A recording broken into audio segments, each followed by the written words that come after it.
Hey guys, welcome back to my channel. If you're new, welcome. So in honor of turning 22, I decided to make a video on 10 tips for self-love. So if you are interested in learning all about the wisdom that I have acquired in the past 22 years, then just keep watching. Before I start this video, I would like to give a disclaimer that I am not a mental health counselor. I am not a licensed therapist. All the tips and advice that I will be giving is solely based on my experiences or the experiences of people that I know. So with that being said, let's just get into this video. Tip number 1, know yourself or get to know yourself. It's so easy to get brought down by other people or let other people's opinion bring you down, and it's so easy to get shaken by the opinions of other people when you don't know who you are, when you're not confident and solid with who you are. This is something that I struggled with in the past. My emotions, how I felt about myself, was dependent on who I was hanging out with, dependent on who I was talking to at the time. If you know who you are, it's so much harder to get swayed by the opinions of other people. If you know who you are, it's so much harder for people to try to tell you who you are. It's so much harder for people to plant seeds of negativity into your head and bring you down because you are solid and you are confident in who you are. How do you get to know yourself? Is spending time alone, spending time with yourself. I know this is something some people are scared of, loneliness or spending time by themselves, but I think that's something that people should do time to time. Just spending time with yourself and realizing that you are okay by yourself, that you are enough, like you yourself are enough. Learning to love your own company and like doing whatever it takes to love your own company. This is an advice that was actually given to me by one of my best friends when I was like in a really low point in my life. She just gave me that advice of like just spending some time with yourself and getting to know yourself, getting to know who you are, getting to know what you like, what you don't like, instead of having that fear of being alone, that fear of not having anybody in your life. Oh, I'm not gonna have any friends. I think it's just important to just spend time with yourself and get to know yourself and get to be solid enough in yourself that when you're with other people and when you have someone saying anything negative to you, that wouldn't bring you down because you know who you are, you know what you stand for, you know what your principles are, so you're not gonna get brought down by like some random person's opinion. Tip number 2, how do you get to know yourself? I would suggest journaling. This is something I think is so helpful in just providing clarity to the chaos in our mind, because sometimes it's so easy to get like swept up with all the negative thoughts going on in your head. It's so easy to get overwhelmed by all the thoughts going on in your head. It's so easy to start feeding into the negativity and believe in that. But when you write things down, when you journal things, when you have things written down, it provides some sort of clarity. It provides some sort of organization to your thought. I just think it helps you see things from a different perspective when it's all written down. So that's one thing I really like about journaling. Journaling is also another great way to vent. So if you are feeling angry or mad at something, instead of holding that in and internalizing that, I think just writing it down on pen, paper, an app, whatever, like just putting that down somewhere, having that written down, is just a good way to just like express all of that negative emotions and just get it out of you. I think journaling is such a great practice. It's something that I started doing, that I've been doing more of recently, and ever since I started doing that, I've just been having more clarity with my thoughts. I've just been seeing things more clearer. I feel like I'm kind of talking to myself, but like talking to myself from like a more reasonable perspective. It's something I think that is so amazing to do when you're getting to know yourself. Journaling is something I would definitely highly recommend doing. Tip number 3 is to forgive yourself. It's so important to remember that nobody is perfect. Everybody makes mistakes, and I know that's a cliche saying, but it's a cliche saying for a reason. Everybody makes mistakes. What matters is how you learn from that. What matters is how you grow from that. What matters is if you took away something from that. So it's just important to forgive yourself instead of getting so caught up in like, I did this or I said that. I know this is something I struggle with personally. When I do something that hurts someone or offends someone, or I feel like I did something wrong, I think about this. I think about it for days, weeks, months. Like I obsess over it, and every time I think about it, I feel guilty, I feel bad, and it just brings my mood down. It brings down my self-confidence. It brings down my self-esteem. Like, oh Mara, how could you say that? How could you have done that? But it's important to realize that like those actions, make you who you are, because you learn from that. And then in the future, you know not to do that. In the future, you know not to talk like that. In the future, it makes you have like better relationships in the future. It makes you a better person in the future, because if you didn't go through that experience, you wouldn't have grown. And the fact that you're feeling guilty, the fact that you have guilt, means that you have a conscience. It means that you are capable of empathy, which is a good thing. It means you're a human being. It means you have a heart.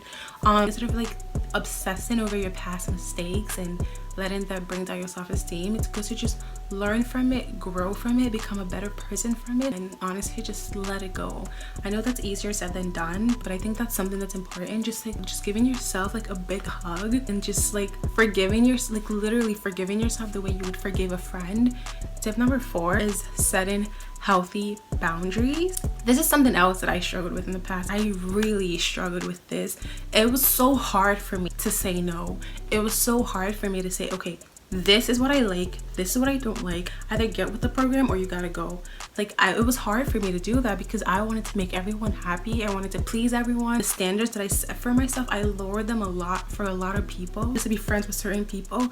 And I think doing that is just doing such a huge disservice to yourself, because at the end of the day, what you're doing is just like lowering your self-importance and lowering your self-esteem and just letting your own self down. It's important to know what your boundaries are. It's important to know what you will tolerate in a relationship and what you won't tolerate in a relationship. It's important to know when to say no, when to set boundaries, and just say no to certain actions, because when you do that, you're just hurting yourself. When you keep saying yes to things that you actually want to say no to, you're really hurting yourself. And if the people in your life can't meet those boundaries, can't meet those standards, then maybe it's time to find people that you actually connect with. Maybe it's time to find people that are actually meant to be in your life. So this leads to tip number 5, which is good relationships. Whether or not you realize it, eventually you start becoming like the people you hang out with. You start talking like them, acting like them. It's good to have relationships that make you a better person. It's good to have people in your life that just make your life so much better. It's good to have good people in your life.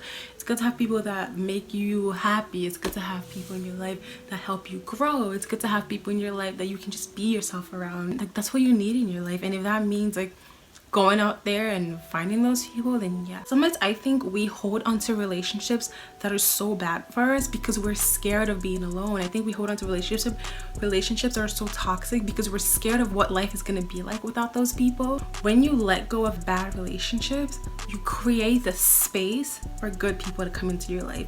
You create space for the people who are actually meant to be in your life to come into your life. When you feel like a relationship is harming you, if you feel like a relationship is hurting you, if you feel like a relationship is not beneficial to your life in any way, have the courage to just let the relationship go, and just make space in your life for relationships that are healthy, relationships that build you, and relationships that are positive. Tip number 6 is take care of yourself. Taking care of yourself means different things to different people. For me, how I like to take care of myself is by working out, doing my hair, or doing my makeup.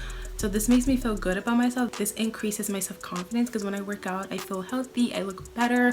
Whatever it is that makes you feel good, whatever it is that increases your self-esteem, I think it's good to do more of that. Even if you don't feel like doing it, like, because obviously working out isn't something that I'm always, every single day I'm happy to do. There are some days where I literally have to like force myself to work out and I have to push myself, but when I'm done, I just feel so good and so grateful that I did that because I feel better. I feel like I did something for myself. So it's good to do things that make you feel good. Tip number 7 is gratitude.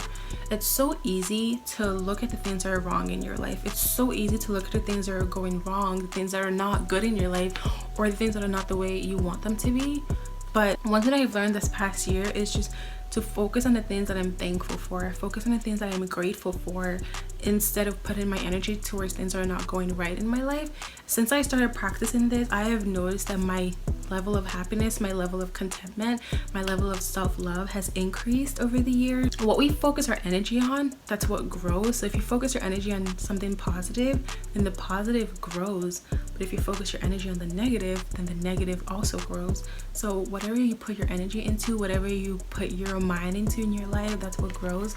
So just practicing gratitude, writing down what you're grateful for, writing down what you're happy about. Also like writing down things that you like about yourself. Tip number 8 is protect your energy. And you just need to protect your energy. You need to protect who you allow. Like you can't be letting like negativity into your life, because like that ruins your energy, that messes with your energy, that messes with your vibe.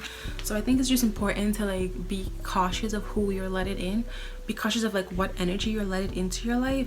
Negative energy, judgmental energy, energy that brings you down, self-doubt, you know, just like stuff like that you don't want in your life.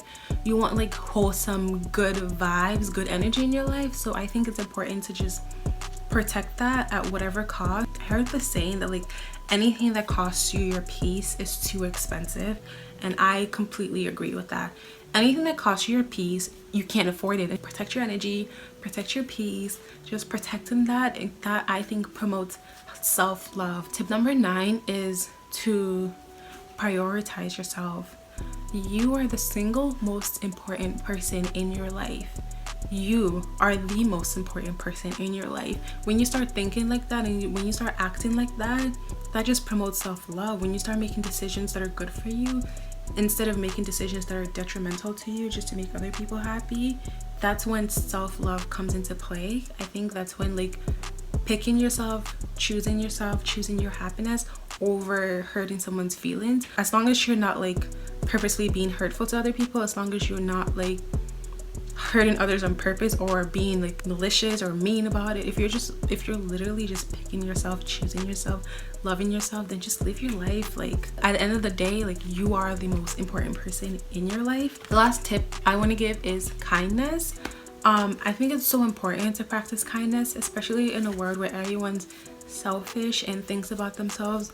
I know I said you are the most important person in your life and prioritize yourself, and I still stand by that, but it's also important to do like one act of kindness for someone in a day, even if it's just complimenting someone or just doing something out of the kindness of your heart for another human being.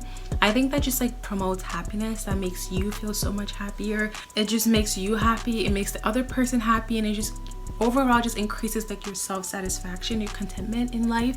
Now when I saying this, I don't mean like tolerating bad behavior from other people, or taking like disrespect from other people, or letting people walk all over you or talk down to you. That's not what I mean. What I mean is just like actually just doing something kind for other people, doing something kind for someone else, doing something that like makes somebody else happy and makes somebody else's day. I think that also promotes self-love. The main takeaway from this video is that self-love and loving yourself is something you have to work at. Sometimes you take 2 steps forward and 3 steps back, but you just got to keep trying. You have to keep practicing it, and eventually it's going to be so worth it at the end, because then you just live a more fulfilled life, a life where you love yourself, a life where you don't doubt yourself. I hope this video was helpful to someone. If you guys want to see more videos like these, then let me know and I will definitely try to make more. Thank you so much for watching. Take care of yourself, and I will see you in my next video.